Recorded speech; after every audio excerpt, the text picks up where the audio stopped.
Hey everybody, in this video I'm going to tell you about some of my favorite Google created Canva apps. Let's take a look. So first and foremost, notice that we are in a Canva design here, and if you come into this left-hand menu, one of the often overlooked options is called Apps. If you didn't know about Canva Apps, that's a good thing to know about just on its own. These are sometimes Canva things like charts, photos, bulk create, videos, audio, all kinds of stuff directly from Canva that they don't choose to include in their typical tools. But under apps, there's also lots of third-party options as well that let you do all kinds of really fun and creative stuff. And you can check out some of our other videos on those Canva apps.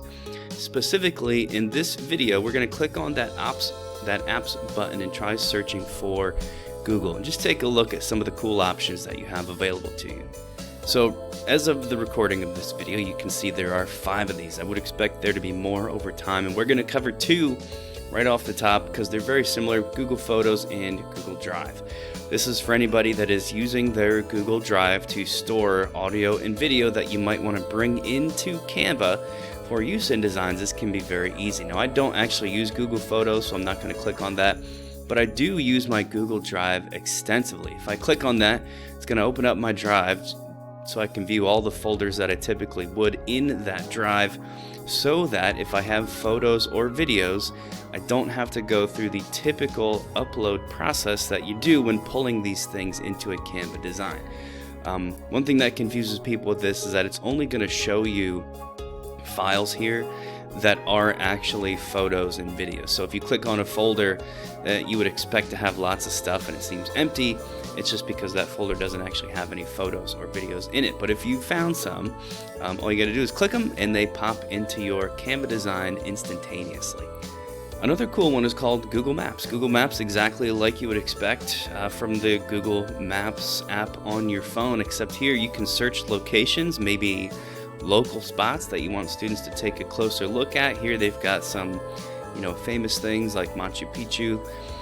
The point is, you can actually click and add an interactive Google map to the Canva design. I think this would be helpful if you have students in a Canva design, completing some tasks or working in groups maybe, and a map could actually be a part of that, which is super cool.